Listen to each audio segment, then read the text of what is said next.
Hello friends, welcome to do practice. आज हम करेंगे स्टैटिस्टिक्स फॉर इकोनॉमिक्स चैप्टर 1 का सेकंड पार्ट। इससे पहले वाली वीडियो में हमने कवर किया था कि इकोनॉमिक्स क्या है और इकोनॉमिक्स एक्टिविटी क्या है, कैसे इकोनॉमिक एक्टिविटी होती है, कौन कौन सी जो है वो इकोनॉमिक एक्टिविटी में इंक्लूड होती है, like consumption, production and distribution, saving, investment क्या है और उनका क्या रोल है, कैसे वो इकोनॉमिक प्रॉब्लम से रिलेट करते हैं। तो आज हम उसी चैप्टर का सेकंड पार्ट डिस्कस कर रहे हैं, सिग्निफिकेंस ऑफ स्टैटिस्टिक्स। तो फर्स्ट ऑफ ऑल अब हमें पता होना चाहिए कि स्टैटिस्टिक्स क्या होता है। Statistics refers to information in terms of number और न्यूमेरिकल डाटा। स्टैटिस्टिक्स का मीन्स कि कोई भी वो इंफॉर्मेशन जो नंबर में हो या न्यूमेरिकल डाटा के फॉर्म में हो, उसको हम क्या कहेंगे, स्टैटिस्टिक्स। स्टैटिस्टिक्स के दो डेफिनेशन है, एक तो एक प्लूरल नाउन के फॉर्म में है और एक सिंगुलर के फॉर्म में है। आज हम करेंगे स्टैटिस्टिक्स अ प्लूरल नाउन। तो स्टैटिस्टिक्स क्या है? स्टैटिस्टिक्स कोई भी वो इंफॉर्मेशन जो न्यूमेरिकल हो या नंबर में गिवन हो, वो स्टैटिस्टिक्स कहेंगे। तो अगर फॉर एग्जांपल अगर हम बोले कि राम की पॉकेट मनी है वो 500 रुपीज़ है, देखा जाए तो ये एक न्यूमेरिकल डाटा है, नंबर में गिवन है, तो क्या इसको स्टैटिस्टिक्स में काउंट करेंगे? तो ये स्टैटिस्टिक्स नहीं होगी। उसके पीछे reason, statistics must be numerical और नंबर, बट साथ साथ स्टैटिस्टिक्स में इंफॉर्मेशन ऐसी हो जिनको आप कंपेयर कर सको। अगर मैं ये बोलूँ कि राम के पॉकेट मनी 100 रुपीज़ ज़्यादा है शाम से, या राम के पॉकेट मनी 100 रुपीज़ कम है शाम से, तो वो स्टैटिस्टिक्स में इंक्लूड होगा। तो कोई भी एक ऐसी इंफॉर्मेशन जो न्यूमेरिकल है प्लस वो ऐसी इंफॉर्मेशन जिसको हम एनालाइज कर सकते हैं, जिसके बेस पे हम कुछ रिजल्ट तैयार कर सकते हैं, जिसको हम कंपेयर कर सकते हैं दो चीज़ों को, तो वो स्टैटिस्टिक्स में इंक्लूड होगा। तो जितने भी हमारी डाटा है वो ज़रूरी नहीं कि वो स्टैटिस्टिक्स हो, पर जो भी स्टैटिस्टिक्स होगा वो पक्का क्या होगा, डाटा होगा। जैसे मेरे पास डाटा था कि राम के पास राम की 500 रुपये है, वो पॉकेट मनी है, डाटा मेरे पास है बट स्टैटिस्टिक्स नहीं है। बट अगर मैं बोल रही हूँ साथ साथ कि राम के जो है वो 100 रुपीज़ ज़्यादा है शाम से, तो ये स्टैटिस्टिक्स है, जो स्टैटिस्टिक्स है वो डाटा भी होगा। क्लियर? तो स्टैटिस्टिक्स कोई भी वो इंफॉर्मेशन, कोई भी वो डाटा जो आपका नंबर में है, न्यूमेरिकल फॉर्म में है, साथ साथ वो डाटा ऐसा है कि जिसको आप कंपेयर कर सकते हैं, जिसके बेस पे आप एनालाइज कर सकते हैं, जिसके बेस पे आप कोई रिजल्ट तैयार कर सकते हैं, तो वो स्टैटिस्टिक्स में काउंट होगा। उसके बाद आते हैं फीचर्स ऑफ स्टैटिस्टिक्स, कि क्या क्या फीचर्स हैं जो हमारे स्टैटिस्टिक्स के होते हैं, मतलब किन किन फीचर्स से हम कह सकते हैं कि स्टैटिस्टिक्स है, क्या क्या विशेषताएं होनी चाहिए उसमें। First is aggregate of fact. Statistics के अंदर फैक्ट का एग्रीगेट होना चाहिए। एग्रीगेट मतलब कोई भी एक सिंगल, एग्रीगेट मीन्स क्या होता है, ग्रुप। तो स्टैटिस्टिक्स तब मानी जाएगी जब एक हमारे पास ग्रुप हो, ग्रुप ऑफ फैक्ट हो। कोई भी एक सिंगल इन्फॉर्मेशन को आप स्टैटिस्टिक्स में काउंट नहीं कर सकते।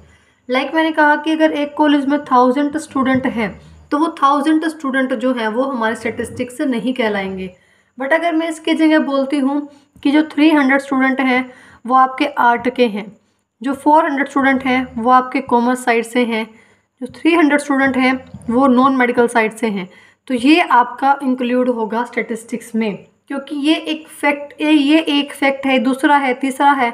तो यहाँ पर आपको एग्रीगेट ऑफ फैक्ट देखने को मिल रहे हैं, कोई एक सिंगल इन्फॉर्मेशन नहीं है।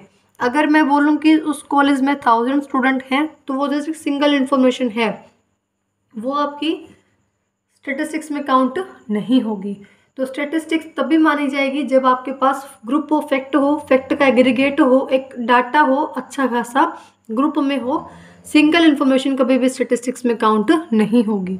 जैसे अब ये, तो स्टैटिस्टिक्स में हमेशा ही हमारा फैक्ट का, इंफॉर्मेशन का, डाटा का ग्रुप रहता है, कोई भी एक सिंगल डाटा स्टैटिस्टिक्स में काउंट नहीं होगा।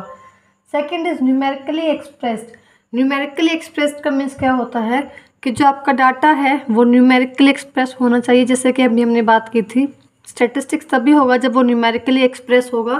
जैसे अगर मैंने बोला कि जो राम है वो श्याम से बिग है, बड़ा है, या मैं बोलूँ कि वो स्मॉल है, तो एक बिग, स्मॉल, टॉल, शॉर्ट, ये सभी देखा जाए तो कंपेयर कर रहे हैं कि आप राम श्याम से बड़ा है, या राम श्याम से लंबा है, राम श्याम से छोटा है।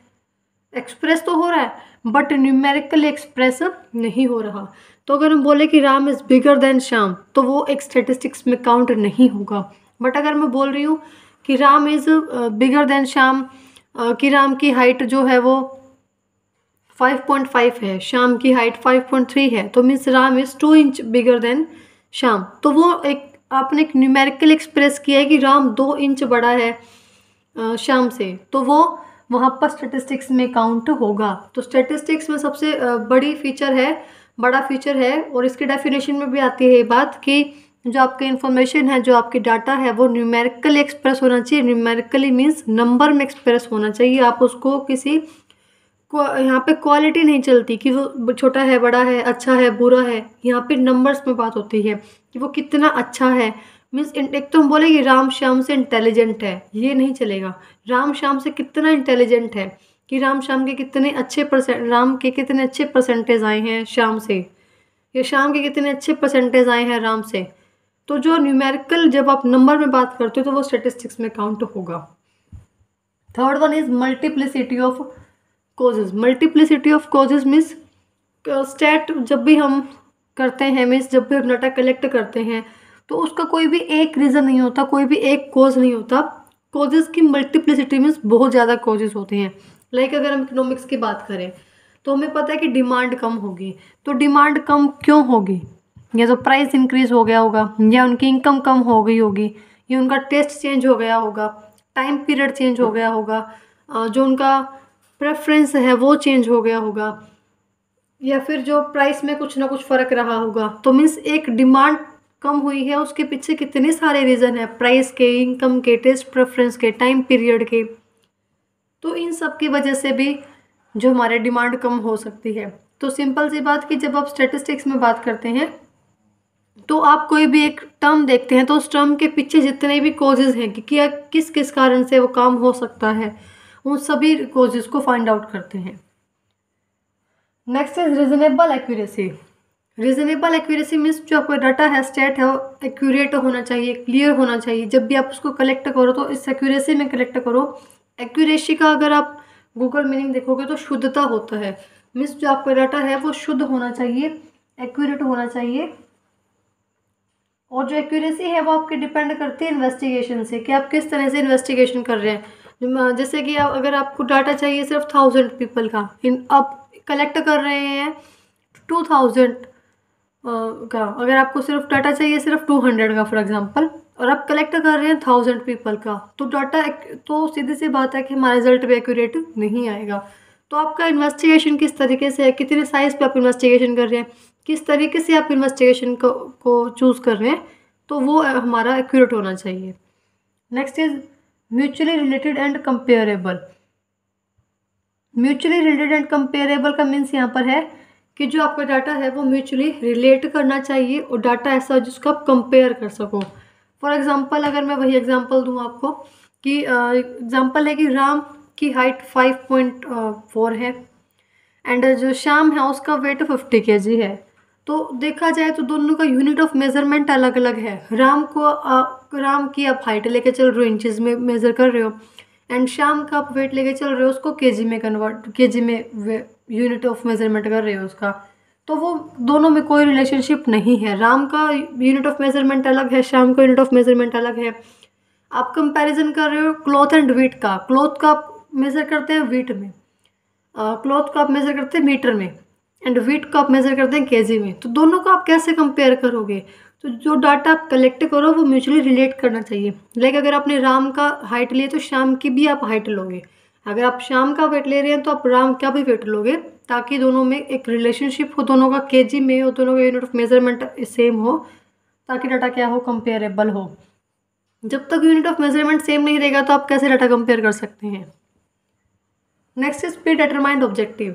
जो आपका डाटा है वो प्री डिटरमाइंड ऑब्जेक्टिव होना चाहिए। आपका ऑब्जेक्टिव आप देखो, अगर फॉर एग्जांपल कि मैं सभी बच्चों से मैं क्लास में गई और मैंने उन सभी बच्चों से क्लास टेस्ट या फिर हम बोलें कि एनुअल एग्ज़ाम के मार्क्स पूछने स्टार्ट कर दिए, या फिर किसी भी और टीचर के सब्जेक्ट के हम एग्ज़ाम के मार्क्स पूछ रहे हैं, तो उस एग्ज़ाम पूछने के पीछे कोई ना कोई तो रीज़न होगा। किसी ना किसी ऑब्जेक्टिव को तो लेके मैं डाटा कलेक्ट कर रही होंगी, किसी ना किसी ऑब्जेक्टिव के लिए ही मैं वो डाटा कलेक्ट कर रही हूँ। तो फिर जो बात है यहाँ पे, जो स्टैटिस्टिक्स है उसमें आप जो भी डाटा कलेक्ट करते हैं, जब भी आप उसको नंबर में मेज़र करते हैं, तो उसके पीछे कोई ना कोई ऑब्जेक्टिव होता है। फॉर एग्जांपल अगर कोई क्लास इंचार्ज है, उसको कोई रिपोर्ट कार्ड प्रिपेयर करनी है, तो उस रिपोर्ट कार्ड को प्रिपेयर करने से पहले वो सभी के एग्ज़ाम जो सभी के मार्क्स है वो कलेक्ट करेगा।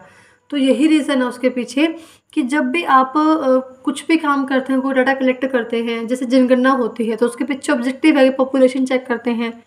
पॉवर्टी के ऊपर सर्वे होता है, तो ये ऑब्जेक्टिव है उनका चेक करने का कि कितनी पॉवर्टी है, कितनी पहले थी, कितनी आज है, कितना हमने इम्प्रूवमेंट किया है, किस एरिया में कितना इम्प्रूवमेंट है। तो मीन्स जब भी आप डाटा कलेक्ट करते हैं तो कुछ ना कुछ ऑब्जेक्टिव होता है। प्री मीन्स पहले से, और डिटरमाइंड मीन्स निर्धारित। मतलब जब भी आप स्टैटिस्टिक्स की बात करते हैं, जब भी आप डाटा कलेक्ट करते हैं, तो ऑब्जेक्टिव आपका पहले से निर्धारित होता है, पहले से डिटरमाइन होता है कि आप किस वजह से वो काम कर रहे हैं। आप कोई भी अपना काम करते हैं तो कोई ना कोई ऑब्जेक्टिव लेके ही काम करते हैं। जनगणना हुई बिकॉज ऑफ पॉपुलेशन, कि आपको चेक करने की पॉपुलेशन कितनी है।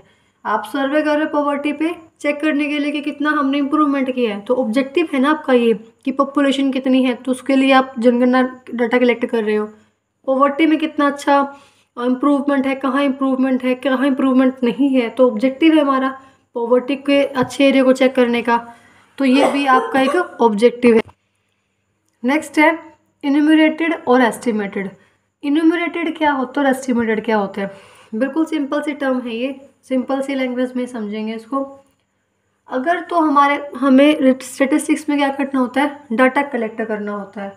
डाटा कलेक्ट करेंगे तो अगर हमें डाटा कलेक्ट करना है एक इतने सारे पर्सन का जिनको हम काउंट भी नहीं कर सकते, या फिर जो जिसे डाटा कलेक्ट करना, पर्सनल डाटा कलेक्ट करना बहुत मुश्किल है, तो वहाँ पे हम यूज़ करते हैं एस्टिमेटेड मेथड।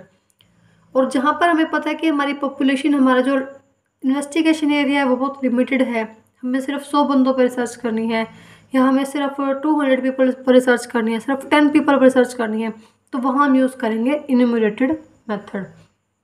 फॉर एग्ज़ाम्पल कोई रैली हुई है, तो उस रैली में जितने भी पीपल ने पार्टिसिपेट किया है, हमें सबसे डाटा कलेक्ट करना है कि किस मतलब कि क्या उनके ऊपर क्या इफेक्ट रहा रैली का, उनको कैसा लगा, या फिर उनके कैसे पॉइंट ऑफ व्यू थे उस चीज़ को लेके। रैली किसी भी रिगार्डिंग हो सकती है, पॉलिटिकल हो या फिर किसी भी अच्छे प्रोग्राम से रिलेट करती हो, तो जिसके रिगार्डिंग भी वो रैली है उनसे उन डाटा कलेक्ट करना है कि आपको कैसा लगा। तो सोचने वाली बात है कि उस रैली में क्या पता 2 लाख पीपल गए हों, तो उन 2 लाख पीपल से पर्सनली कांटेक्ट करना और उनसे पता करना कि आपके वो कैसा इफेक्ट रहा, कैसा आपको रैली में लगा, या क्या आपने अच्छा सीखा, क्या कैसे आप इम्प्रूव करोगे इस चीज़ को लेके। तो उनसे डाटा कलेक्ट करना पर्सनली बहुत ज़्यादा मुश्किल है 2 लाख पीपल से। तो हम वहाँ क्या यूज़ करते हैं, in estimated method. Estimated method means उस 2 लाख में से हमने कुछ सेलेक्टेड, या हम सैंपल बोलते हैं जिसको हम नेक्स्ट चैप्टर में पढ़ेंगे, सैंपल पॉपुलेशन क्या होता है।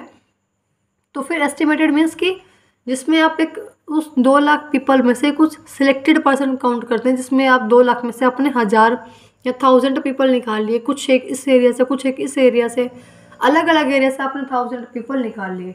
तो आप उन पीपल पर क्या कर रहे हो, फिर उन पीपल से आप डाटा कलेक्ट कर रहे हो, उनके बेस पे आप बाकी उन 2 लाख पीपल का डाटा या फिर उनके बारे में इंफॉर्मेशन वो एस्टिमेट कर रहे हो।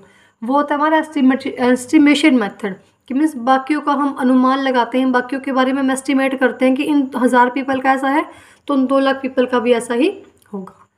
और सेकंड होता है इन्यूमरेटेड मेथड, मीन्स जब आपको पता है कि आपके क्लास में 40 बच्चे हैं, उनसे डाटा कलेक्ट करना बहुत ईजी है कि हर बच्चे के कितने कितने मार्क्स हैं, ठीक है। तो वहाँ पर हम यूज़ करते हैं इन्यूमरेटेड मेथड, जहाँ पर सबसे पर्सनली बात करना, सबसे पर्सनली इन्फॉर्मेशन कलेक्ट करना ईजी है। तो जहाँ पे आप डाटा कलेक्ट कर सकते हो, ईजिली पर्सनली कलेक्ट कर सकते हो, और आपको कोई सैंपल कलेक्ट करने की भी वहाँ जरूरत नहीं है, जितनी पीपल मौजूद हैं सबसे डाटा हम कलेक्ट कर सकते हैं, मीन्स लिमिटेड नंबर में ही है, तो वहाँ हम यूज़ करते हैं enumerated method. Next and last is collected in a systematic manner. Collected in a systematic manner means कि जो डाटा हम कलेक्ट करेंगे वो सिस्टमेटिक मैनर में करेंगे। अब मैं इसका एग्जांपल देती हूँ। फॉर एग्जांपल मैंने किसी भी क्लास के मार्क्स जो हैं वो कलेक्ट किए हैं, मार्क्स के डाटा कि हर बच्चे के कितने कितने मार्क्स हैं, तो मैंने उनके मार्क्स ऐसे लिखे आउट ऑफ 80 अगर हम बात करें 67, किसी के 69, किसी के 53, ऐसे में डाटा लिख दिया। और मैंने ऐसा कुछ भी नहीं मेंशन किया कि किस रोल नंबर के कितने मार्क्स हैं, ये मार्क्स किस रोल नंबर के हैं, किस नेम से हैं, ये मार्क्स किस रोल नंबर के हैं, किस नेम से हैं। तो वो डाटा कलेक्ट करना मीनिंगलेस है, कोई भी उस डाटा का मीनिंग नहीं है। तो डाटा हमें कलेक्ट करना चाहिए हमेशा ही सिस्टमेटिक मैनर में कि लाइक रोल नंबर 1 के 67 है, रोल नंबर 2 के 69 है, रोल नंबर 3 के 53 है, समथिंग लाइक दैट। कि आपका डाटा क्या हो, सिस्टमेटिक मैनर में कलेक्ट हो, एक सिस्टम से कलेक्ट हो, ताकि उसको आप आगे एनालाइज भी कर पाओ। जैसे हम आगे पढ़ेंगे कि एनालाइज क्या है, सब कुछ आएगा आगे। तो मीन सीधी सी बात है कि यहाँ पे डाटा आपको कलेक्ट करना सिस्टमेटिक मैनर में कि कोई दूसरा भी उसको समझ पाए, सिर्फ आपके लिए नहीं होती वो चीज़। अब जो डाटा कलेक्ट करना है वो सिर्फ हमारे लिए नहीं होता जो कलेक्ट कर रहा है, बल्कि वो सबको प्रेजेंट करना होता है कि हमने यहाँ से कलेक्ट किया है। तो अगर वो ऐसा कुछ लिखेंगे विदाउट, उन्होंने लिखा कि एक फैमिली में 5 मेंबर हैं, कितने बड़े कितने छोटे हैं, किस फैमिली में 5 मेंबर है, कुछ मेंशन नहीं किया, तो डाटा का कोई मीनिंग नहीं रहता। तो फिर डाटा हमें हमेशा ही कलेक्ट करना सिस्टमेटिक मैनर में सिस्टम से कलेक्ट करना चाहिए, ताकि वो मीनिंगफुल हो और उसको हम कहीं ना कहीं एनालाइज कर पाएँ, उसको प्रेजेंट कर पाएँ। अब इसको मैं बार ग्राफ में भी प्रेजेंट नहीं कर सकती, बट इस डाटा को हम बार ग्राफ में, पाई चार्ट पर सब पे प्रेजेंट कर सकते हैं। तो अगर डाटा सिस्टमेटिक मैनर में कलेक्ट होगा, सिस्टम से कुछ भी काम होगा, तो ऑटोमेटिक वो मीनिंगफुल ही होगा। तो ये थे हमारे statistics, a plural noun and the features of statistics. I hope आप सबको एक कंटेंट क्लियर हुआ होगा। और अगर आपको यहाँ तक कोई भी दिक्कत है, कोई भी डाउट है, तो आप कमेंट कर सकते हैं। कमेंट सेक्शन आपके लिए ही होता है कि कुछ डाउट हो तो आप अपनी प्रॉब्लम शेयर कर सकते हैं इस टॉपिक के रिगार्डिंग, या नेक्स्ट जो हमने टॉपिक किया था लास्ट टॉपिक, उसके रिगार्डिंग भी कोई दिक्कत हो तो आप कमेंट कर सकते हैं। और अभी तक आपने चैनल सब्सक्राइब नहीं किया है तो प्लीज़ चैनल सब्सक्राइब कर लीजिएगा, बेल आइकन प्रेस कर लीजिए, ताकि आपको नेक्स्ट आने वाली वीडियो की नोटिफिकेशन मिल जाए। कुछ भी डाउट है तो कमेंट कीजिए बेझिझक, हम उस प्रॉब्लम को सॉल्व करेंगे इस टॉपिक के रिगार्डिंग या आपको लास्ट टॉपिक के रिगार्डिंग। और अगर आप चाहते हैं कि हम किसी और टॉपिक पर वीडियो बनाएं, पर्टिकुलर टॉपिक पर, तो आप कमेंट कर सकते हैं, हम उस टॉपिक पर वीडियो बना देंगे। अकाउंट, इकोनॉमिक्स एंड बिजनेस, जहाँ पर भी आप चाहें, या इनकम टैक्स, तो आप कमेंट कर सकते हैं उस टॉपिक के लिए, पर्टिकुलर टॉपिक के लिए। और यहाँ कुछ दिक्कत है तो आप कमेंट कीजिए। चैनल सब्सक्राइब नहीं किया है तो चैनल सब्सक्राइब कर लेना, बेल आइकन प्रेस कर लेना, क्योंकि नेक्स्ट वीडियो की नोटिफिकेशन आपको फिर इजीली मिल जाती है अगर आप बेल आइकन प्रेस करते हैं तो। And thank you for watching.